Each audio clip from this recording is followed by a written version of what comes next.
आज 25 दिसंबर है, दिन गुरुवार है। ये जानते हैं बिहार की 30 फटाफट बड़ी खबरों को। और इस न्यूज़ को आप किस जगह से देख रहे हैं हमें कमेंट बॉक्स में ज़रूर बताएं। यूपी के एक हिस्ट्री सीटर के साथ तेजस्वी की विदेश घूमने का आरोप जेडीयू प्रवक्ता नीरज कुमार ने लगाया है। इस मामले को लेकर उन्होंने डीजीपी को पत्र लिखकर जांच की मांग की है। मीडिया के सवाल पर बीजेपी के कार्यकारी अध्यक्ष ने हाथ जोड़कर जवाब दिया। दिल्ली रवाना होने से पहले नितिन नवीन ने पटना साहिब गुरुद्वारे में मत्था टेका और इसके बाद मां काली मंदिर में पूजा अर्चना की। पूर्व मंत्री बीमा भारती के बाहुबली पति अवधेश मंडल का एक वीडियो सोशल मीडिया पर वायरल हो रहा है। वीडियो में वह मंच पर माइक पकड़कर झूमते नजर आ रहे हैं, जबकि पास मौजूद लेडी डांसर असहज दिखाई दे रही है। गोपालगंज में गर्लफ्रेंड के लिए एक प्रेमी ने थावे भवानी मंदिर में 1 करोड़ 8 लाख रुपए की चोरी की। इस मामले में मुख्य सरगना दीपक राय का कबूलनामा सामने आया है। बिहार के वैभव ने 39 साल पुराना वर्ल्ड रिकॉर्ड तोड़ दिया है। विजय हजारे ट्रॉफी में उन्होंने 36 गेंदों पर शतक जड़ा, जबकि ईशान ने 33 और साकिब ने 32 गेंदों में सेंचुरी बनाई। बेगूसराय में जेडीयू नेता को बदमाशों ने गोली मार दी। घटना के बाद वह करीब 30 मिनट तक सड़क पर तड़पते रहे, लेकिन इस दौरान किसी ने उनकी मदद नहीं की। मोतिहारी में साइबर अपराधियों ने लापता बच्चों की फोटो एडिट कर 50,000 रुपए की ठगी की। आरोप है कि पीड़ित के गले पर चाकू रखकर फर्जी इमेज तैयार की गई है। पटना में जूस को गाढ़ा करने के लिए दुकानदारों द्वारा केमिकल मिलाए जाने का मामला सामने आया है। फूड डिपार्टमेंट की कार्रवाई में इस बड़े खुलासे का पता चला। पटना में ऑटो लिफ्टर गैंग के 7 बदमाशों को पुलिस ने गिरफ्तार किया है। बताया गया कि दुकानदार की मदद से मोबाइल नेपाल भेजे जाते थे और करीब 7 लाख रुपए का ट्रांजैक्शन पकड़ा गया है। सारण के शक्तिपीठ आमी मंदिर परिसर में आग लग गई, जिससे 19 दुकानें जलकर खाक हो गईं। घंटों की मशक्कत के बाद दमकल कर्मियों ने आग पर काबू पाया। राज्य के 25 जिलों में कोल्ड डे की स्थिति बनी हुई है। पटना समेत कई जिलों में स्कूल बंद कर दिए गए हैं। गया में आग लगने से पति पत्नी की जलकर मौत हो गई। वहीं 4 फ्लाइट कैंसिल रहीं और संपूर्ण क्रांति एक्सप्रेस 9 घंटे देरी से चली। बांग्लादेश में अल्पसंख्यकों पर हो रहे हमलों के खिलाफ भागलपुर में हिंदू संगठनों ने प्रोटेस्ट मार्च निकाला है। इस दौरान भारत सरकार ने कड़ी कार्रवाई की मांग की है।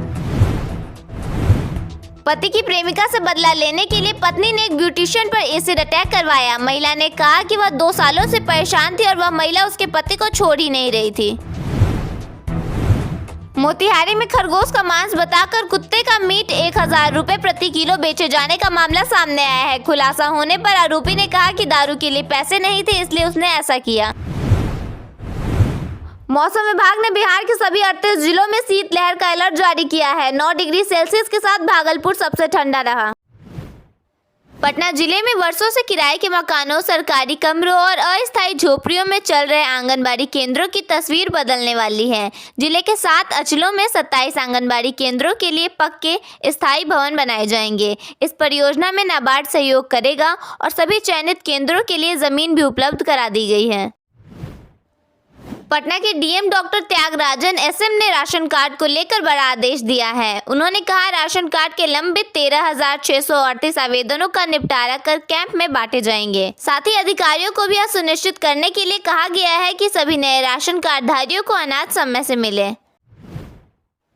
पटना की सार्वजनिक परिवहन व्यवस्था महानगरों की तर्ज पर नए रूप में नजर आएगी। राजधानी में चलने वाली सरकारी बसों को जल्द ही रूट नंबर से पहचाना जाएगा। क्षेत्रीय परिवहन प्राधिकरण इस नई व्यवस्था को तैयार करने और लागू करने की प्रक्रिया में जुट गया है, ताकि यात्रियों को बसों के रूट, समय और ठहराव को लेकर किसी तरह की परेशानी न हो।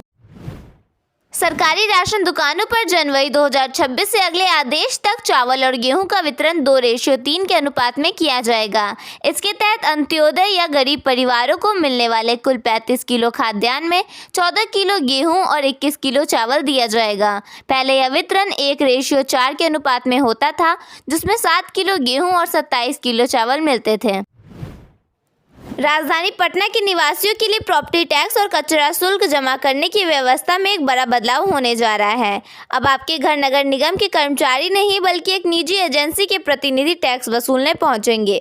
नगर निगम प्रशासन ने फरवरी महीने से इस नई व्यवस्था को लागू करने की तैयारी पूरी कर ली है। मनरेगा में काम मांगने के बावजूद बेरोजगार 13,000 मजदूरों को जल्द रोजगार मिलेगा। मंत्री श्रवण कुमार ने पंचायतों को 3 दिन में ऑफर लेटर जारी करने का निर्देश दिया है। साथ ही आवास योजनाओं की समीक्षा कर लंबित भुगतान और अधूरे मकानों को शीघ्र पूरा करने का आदेश दिया है। बिहार के उप मुख्यमंत्री और खान भूतत्व मंत्री विजय कुमार सिन्हा ने अवैध खनन पर जीरो टॉलरेंस का ऐलान किया है।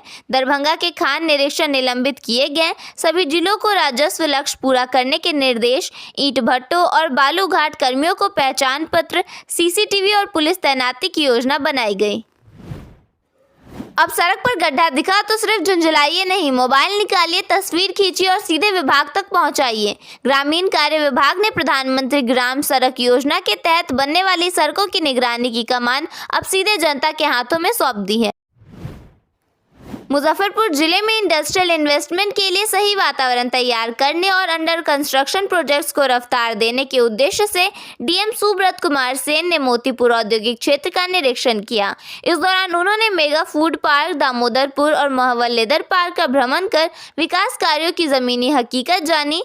डीएम ने कहा कि गुणवत्तापूर्ण आधारभूत संरचना उपलब्ध कराना प्रशासन की प्राथमिकता है, ताकि निवेशक बिना किसी देरी के अपनी इकाइयां स्थापित कर सके और उत्पादन शुरू कर सके।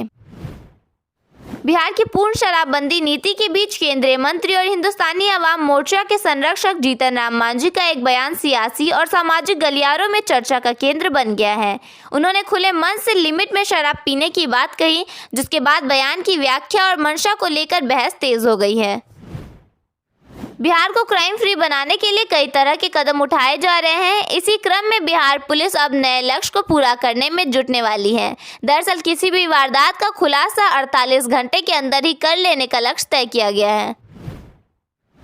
बिहार के भागलपुर में बच्चों के निवाले पर डाका डालने वाले हेडमास्टरों पर कार्रवाई की जा रही है। इन हेडमास्टरों से 1.92 करोड़ रुपए की वसूली की जाएगी।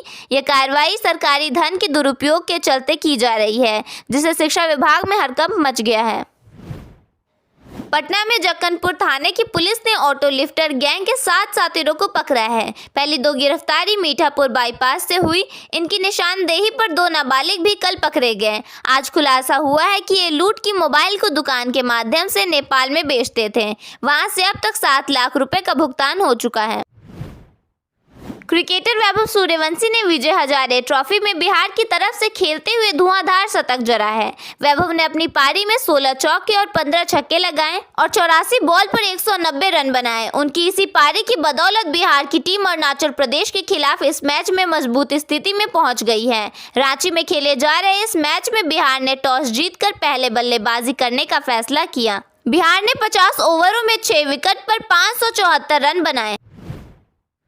मुजफ्फरपुर में वंदे भारत एक्सप्रेस पथराव का शिकार हुई। काटी इलाके में हुई इस घटना में ट्रेन के 3 कोचों के शीशे टूट गए।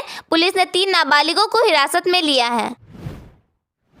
जमुई में गैस सिलेंडर रिसाव के कारण एक बेकरी में विस्फोट हो गया, जिससे लाखों रुपए का नुकसान हुआ। यह घटना शहर में चर्चा का विषय बनी हुई है। विस्फोट के कारणों की जांच की जा रही है और स्थानीय प्रशासन नुकसान का आकलन कर रहा है।